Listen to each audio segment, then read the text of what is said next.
Notre histoire commence il y a bien longtemps, dans cette humble maisonnée aux confins du royaume de Norvège.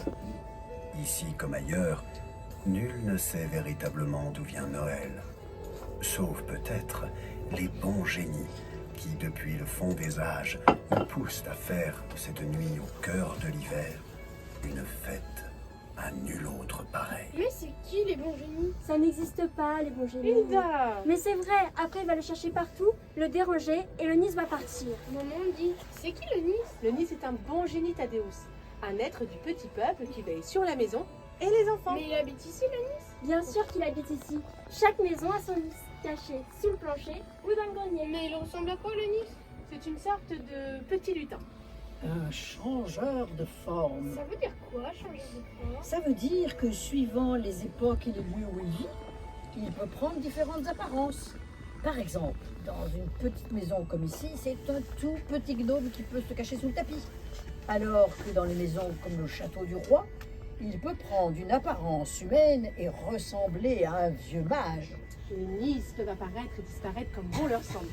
Et certains sont très Mais susceptibles. il apparaît quand le petit gnome? On l'aperçoit les soirs de Noël. C'est le Nice qui apporte les cadeaux. Quand les enfants sont sages, Tadeusz. Mais on peut aussi essayer la formule et les grelots. Une formule? C'est quoi la formule? Méritez-vous bien que je vous la S'il révèle. te plaît, Oh grand-mère. oui, s'il te plaît. Qu'est-ce que vous en pensez, les enfants? Vous voulez connaître la formule? Oui. Écoutez bien. Siffle le vent, passe le temps, le Nice nous Hilda, entend. on essaye, allez. Grand-mère, Eh bien, essayez, mais faites-vous aider par les enfants. Allez-y, très fort. vous vous souvenez de la formule? Nous allons la dire tous ensemble et le Nice va apparaître. Tadeusz, tu t'en rappelles? Le Nice, il m'entend? Si tu en oublies la moitié, ça ne risque pas de fonctionner. Répétons tous ensemble. Siffle le vent, passe le temps. Siffle le vent, passe le temps. Siffle le vent, passe le temps. Le Nice nous entend. Très fort. Siffle le vent, passe le temps. Le Nice nous entend. Bien. Mais il va. Silence, frère. Je vais teinter les grelots. Nous allons dire la formule. Très fort. Et le Nice va apparaître. Très fort. Siffle le vent, Passe le temps, le Nice nous entend. Eh bien, personne n'ouvre. C'est qui souffle dehors? Monsieur Ferguson. Lui-même, Michel Brie. Bonjour Olaf, quel bon vent vous Mais amène. c'est pas le Nice? Mais non, bonhomme. C'est le service royal de la poste de Sa Majesté. J'apporte une lettre pour vous, Hilda, de France. Pour moi? Oui, absolument. J'ai un peu tardé avant de vous la remettre. J'attendais quelques courriers avant de venir jusqu'ici. Quelle idée d'habiter si loin. C'est ma marraine. Elle m'invite à passer Noël en France, dans son château. Et pourquoi le château, c'est ma reine? Oh, ce n'est pas son château Tadeusz, c'est celui du président de la République. Mais sa marraine en est l'intendante. Ah, comme ça, tu vas revoir le petit Balthazar Papillon. Tu penses que sa mère travaille toujours pour le président? C'est qui Papillon? Mon ami français. Plutôt son amoureux. Grand-mère, on avait 10 ans, c'était pour rire. Mais maintenant, les années ont passé, ma chère Hilda.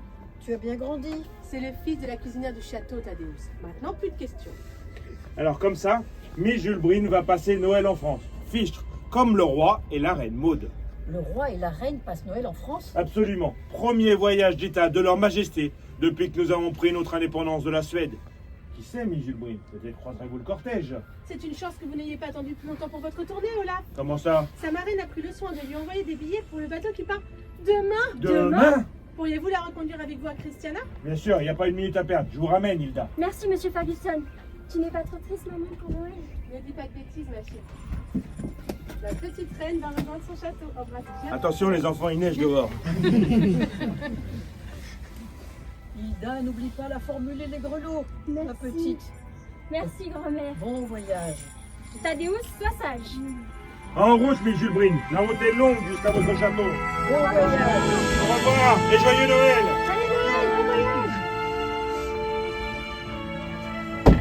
Quelle drôle d'idée d'aller passer Noël en France. On fera trois, chère mère. Ah oui, mais enfin, ça a été mieux chez nous. Ainsi s'en fut Hilda Yulbrine pour fêter en France un Noël qu'elle n'était pas prête d'oublier. Oh, bien là, ma petite, là, comme je suis contente de te voir. Il m'a fait peur. Il m'a dit qu'il t'avait pas vu le bateau. Ah oui. Comment tu vas? Ça va. Et moi, il y a 10 ans, je l'ai pas vue, Elle a grandi. Elle est belle? Oui. Ah, ça fait jolie, hein. Alors, t'es venu qui? T'es venu voir qui? Ma marraine, Oui, parce qu'elle t'a invité. Et puis qui d'autre? Balthazar. Elle est venue voir son Balthazar. Oh, ouais, t'as raison. Tu me surveilles, hein. Je vais te chercher. Et ma marraine? Et Balthazar! Et ma Il y marraine? a quelqu'un pour toi. Hilda? Oh, Hilda! Balthazar! Ça fait si longtemps! Je suis contente de te voir. Après toutes ces années, j'avais peur que tu m'aies oublié. J'ai pas de mémoire, monsieur Papillon. Mais t'arrives de Norvège? Oui, j'ai failli louper le bateau, mais Dieu merci, grâce au voyage du roi, mon départ a été retardé. Et toi, tu travailles ici maintenant? Eh oui, je suis rentré au service du président, comme confiseur. Les pâtes de fruits, les nougats, les marrons glacés. C'est vrai. Et justement, j'ai créé pour toi une sorte de sucre mystère. Ce sera mon cadeau pour ton Noël. Merci, Ah, tu monsieur. veux la consommation est là, elle est sévère avec toi. Oh, la voilà. Au moins tu es là. Bonsoir, marraine. Merci de votre invitation. Oh, ne me remercie pas trop vite, ma pauvre Hilda. Moi qui pensais t'offrir un Noël merveilleux dans un château endormi, changement de programme. Que se passe-t-il encore une fois? Ce télégramme du palais vient de m'annoncer que le président de la République a décidé de recevoir ici à Rambouillet le roi de Norvège et la reine Maud. Pour, comment disent-ils déjà? Une veillée de Noël impromptue qui fera rêver leurs altesses royales. Non mais quel cauchemar, oui! Une veillée impromptue, mais à quoi pense-t-il? Allez savoir. Non, je sais pas lire. Ça nous laisse 24 heures pour inventer je ne sais quoi. Non mais qu'ont-ils cru? Que le majordome était Merlin l'Enchanteur et moi Marraine la Bonne Fée? Comment voulez-vous qu'on soit prêt à temps? Et surtout, que faire? Ne vous en faites pas, marraine. Balthazar et moi, nous Oui, vous tout à faisons fait. fort. Pour moi, je fuis la cuisine. Nous servirons des pâtisseries à ma façon. Vous m'en direz des nouvelles. Hilda, je vous dégage. Merci. Et je t'attends là-haut. Hein. Oui. Je t'attends. Hein. Oh. Faites au mieux, Balthazar. Ma pauvre Hilda, je suis tellement désolée de tout ce remue-ménage. Ne le soyez pas, marraine. Dites-moi, comment je puis vous aider? Nous n'avons pas le temps de faire les choses comme nous le devrions. Aussi, pour faire rêver les convives, il faut les surprendre. Noël est sûrement le meilleur moment de l'année pour cela. Certes, mais quel genre de surprise fait rêver une reine? Une idée peut-être pour les enfants. Moi, j'ai peut-être une idée. Bah, moi aussi, je voulais faire de la purée. Approchez les enfants. Vous vous souvenez de la formule? C'est une grande maison. Il doit donc s'y cacher un Nice très puissant. Vous vous souvenez de la formule? Siffle le vent, passe le temps, le Nice nous entend. Bien, nous allons la réciter tous ensemble. Je vais tenter les grelons et le Nice va apparaître. Siffle le vent, passe le temps, le Nice nous entend. Encore une fois, siffle le vent, passe le temps, le Nice nous entend. Qui ose ainsi troubler la paix du Nice de cette demeure? Oh mon Dieu, c'est importuné. Restons calmes. Je suis Hilda Dubreuil. Je viens du royaume du Nord. Vous êtes de Nice? Je veille sur cette maison depuis des siècles. J'y ai vécu bien des Noëls, et les hommes à travers le temps m'ont prêté bien des visages. Certains m'ont vu comme un mage, d'autres comme un saint, ou encore comme un vieux semeur de rêves.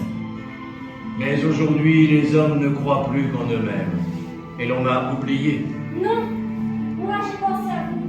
J'ai besoin de vous. Que puis-je pour toi, Hilda Yolebrin?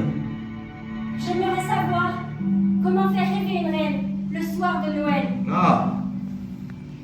Noël est la nuit où toute chose devient possible, Hilda. Es-tu prête à faire un long voyage pour avoir la réponse à ta question? Nous sommes prêts. Alors, je vais te faire voyager dans le temps et vivre 3 veillées de Noël bien différentes. Chacune vous apprendra un peu de ce qui fait la majesté de cette nuit mystérieuse entre toutes. 3 fois tu m'appelleras. 3 fois j'apparaîtrai sous un nouveau visage. Et dès lors, 3 fois, au son de la cloche, nous changerons d'époque. Viens. Ainsi commençait l'improbable voyage.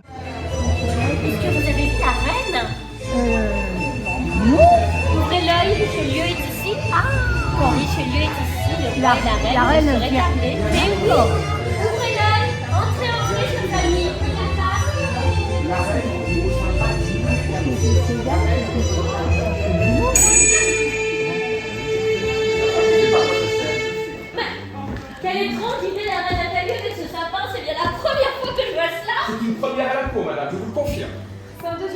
tradition de Pologne, son pays natal. Détrompez-vous, madame. Ceci n'est pas une tradition de Pologne, mais d'Alsace, où la reine et son père, le roi de Pologne, ont vécu en exil à Wissembourg. Où ça donc, madame? À Wissembourg. Oui. Madame, suivez. Tout à fait. Et là-bas, m'a-t-elle dit, le sapin faisait 5 fois cette taille. Dieu nous en garde, c'est un palais ici, pas une forêt. C'est des pommes. Mais depuis quand le sapin porte-t-il des pommes? Les pommes, madame, symbolisent l'arbre du paradis. Et c'est ainsi que traditionnellement on le décore. Pommes, hosties et coquilles de pèlerins de Saint-Jacques. Le roi se fait attendre. N'a-t-il pas dit qu'il aimerait faire médiane loger après la messe de minuit? Il l'a dit. Mais je ne vois pas la comtesse de Malby. Mais la maîtresse du roi, monsieur le duc, aura l'élégance de rester dans ses appartements un soir de Noël, je pense. Je n'en doute pas, monsieur de Saint-Hermine. Alors, qui vous dit que le roi en fera autant? Monsieur le duc! Oh, c'est fou, monsieur le duc, un soir de Noël. Là où sont les appétits du roi, sont les devoirs de ses courtisans. Monsieur le duc! Enfin, monsieur le duc. Bon. Que diriez-vous de faire une partie de Colin Maillard? À mon âge, sûrement pas. Voyons, marquise, il n'y a pas d'âge pour s'amuser. Oh, Croyez-vous? c'est charmant. Mais est-ce bien raisonnable un soir de Noël? La reine a dit ne pas vouloir d'étiquette pour la veillée du réveillon. Moi, je vote pour Colin Maillard. Il est hors de question que je prenne le foulard. Oh, foulard, marquise. Musique, et sur la musique, nous tapons 2 fois dans les mains comme ceci. Tournez, madame, tournez les carrossards. N'allez pas finir dans les bras du roi des fourrés. Elle va devenir chère. On s'écarte, on s'écarte.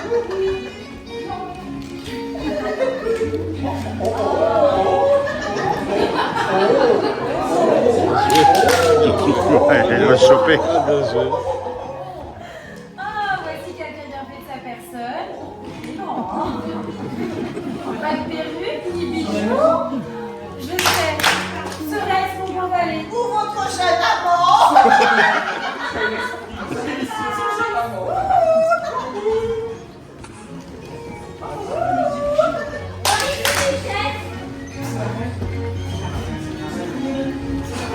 Oh mon Dieu! C'est la reine. Oh, elle est belle! Sur la musique, Duchesse! Oh! Ah, c'est le efficace, le chef. Les bijoux ne manquent pas, donc pas mon adieu. Oh, ce n'est pas bien difficile, madame. Ah, je suis pas l'abbé. Je m'en garde. Ah, c'est une bien belle perruque, coiffée d'un beau bijou, qui a la forme d'un... Pardonnez-moi, mais j'ignorais que c'était vous. N'est-il pas là le principe du jeu, ma chère? Sa Majesté répondra-t-elle le jeu du foulard avec nous? J'y pense. Puis fermez vos beaux yeux. Doucement, Majesté, vous allez devenir chère. Eh bien, que se passe-t-il, mon ami? Toutes les fenêtres brillent chez Madame de Malby. Le roi est son maîtresse. Oui, et il irait les hommes. Sans nous, pour y aller? Absolument, il n'y a pas dans leur moment. Se retirer. On vous accompagne. Je vois chez sa maîtresse. Là où le roi demeure, je me rends. Mais qu'est-ce que c'est? Le roi ne viendra pas ce soir. Il doit être chez la favorite. Venez, c'est le moment de profiter.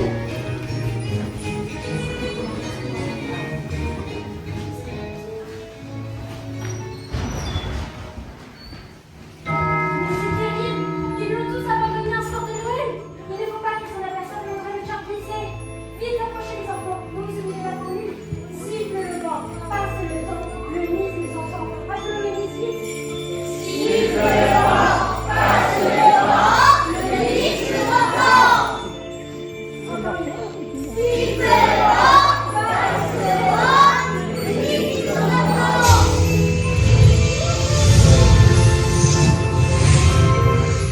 Loin encore. Je ne reconnais pas votre voix. Vous m'avez appelé, je suis venu, et je vous trouve seul ici ce soir. Seul? Mais où sont-ils donc tous passés? Et vous, qui êtes-vous? Je suis le Nice, mais je vous apparais sous les traits du mage Melchior, et vous dis qu'ils importent peu ceux-là qui vous ont abandonné, car Noël est une fête qu'il faut passer avec les siens. Le roi viendra. Il me l'a promis. Et vos enfants, fils et filles de rois, Sont-ils dans leur lit aussi seuls que vous l'êtes dans ce salon? Dans l'humble étable de Bethléem, l'enfant divin n'était-il pas entouré de ses parents? Je vous le dis, la famille est le trésor de cette sainte nuit. Juste au ciel, mes enfants.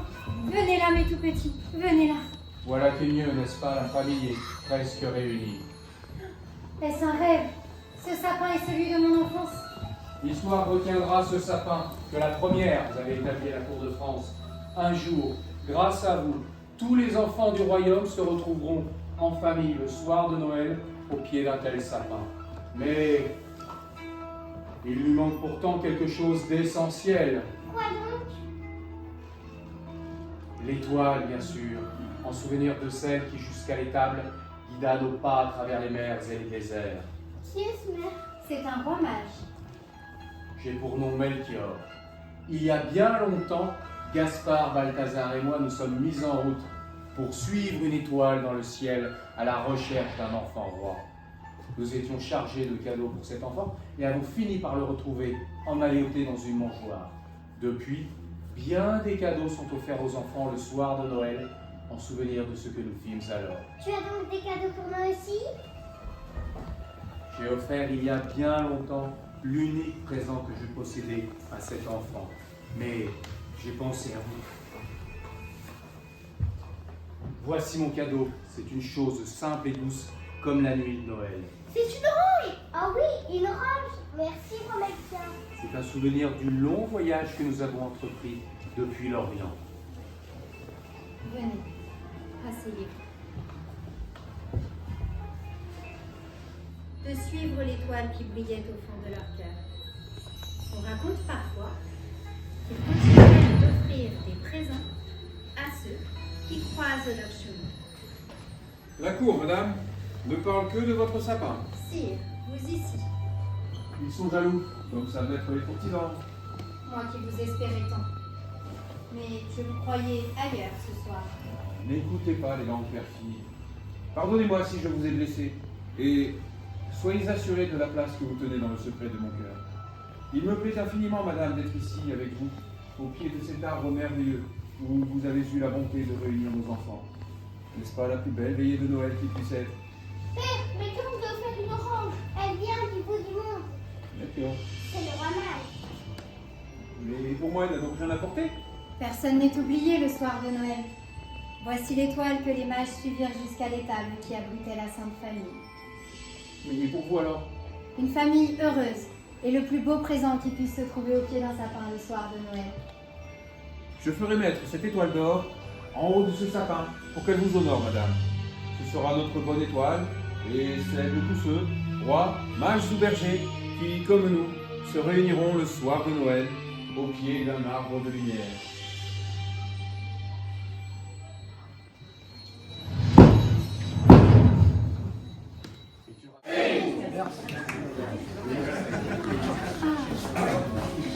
Mais en quelle année sommes-nous? En 1927. Mais c'est le futur. Mais non, chérie, c'est les années folles. Tiens, prends une coupe et détends-toi. Une coupe? Bah, du champagne, voyons, il y a que ça de vrai pour bien danser. Du champagne, moi. J'ai jamais bu de champagne. Bah moi, j'en ai bien trop bu pour m'interdire quoi que ce soit ce soir. Ah, Zelda Fitzgerald, la seule, l'unique. Tu permets. Là-bas, Picasso, c'est son mari, c'est Fitzgerald. De jeunes gens un peu fougueux qui brûlent la chandelle par les deux bouts. C'est une génération perdue.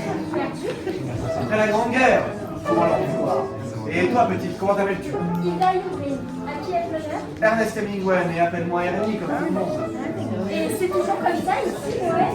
Disons qu'en Europe, il n'y a pas vraiment une Noël entre 1914 et 1918, alors les gens se rattrapent.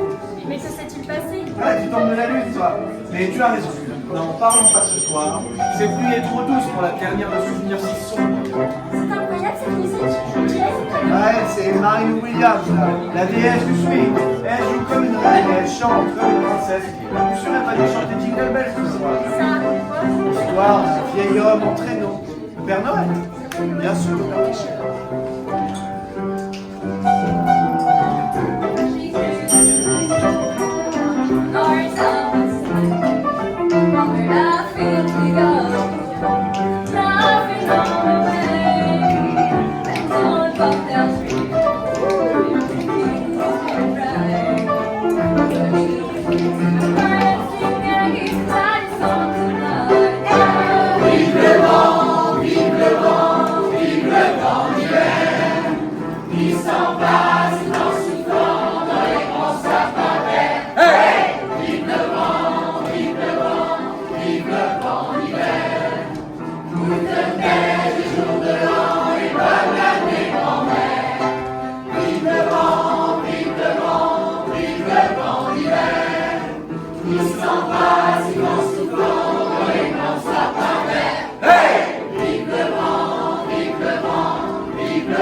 temps d'hiver, toute neige et jour de l'an et bonne année, grand-mère.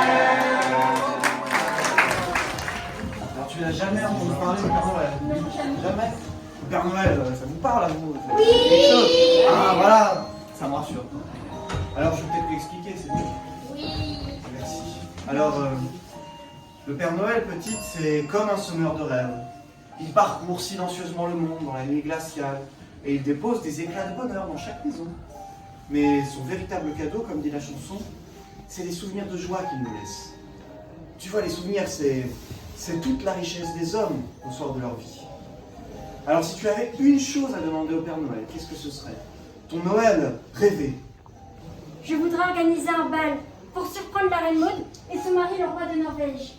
C'est Saint Nicolas qui m'a donné cette idée. Un bal merveilleux où seraient invités des gens de différentes époques, grâce à qui j'ai compris ce qu'était vraiment Noël. Alors, écoute-moi bien, petit. Prends mon stylo et écris donc un mot au Père Noël pour lui expliquer tout ça. Et demain, qui sait? Qui sait? Appelons le Nice ensemble. Siffle le vent, passe le temps, le Nice nous entend.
Hilda.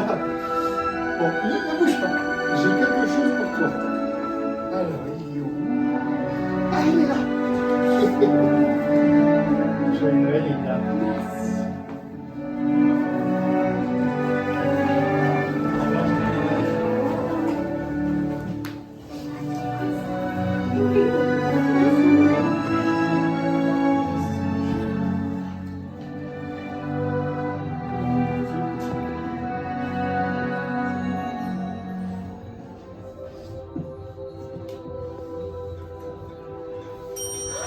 Mais c'est l'étoile de Melchior!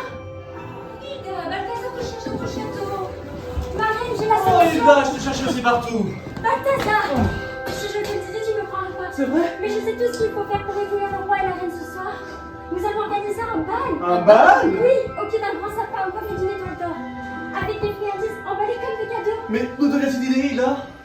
C'est Saint Nicolas qui m'a raconté qu'un jour, il y eut un bal dans un château comme celui-ci, en l'honneur d'une reine.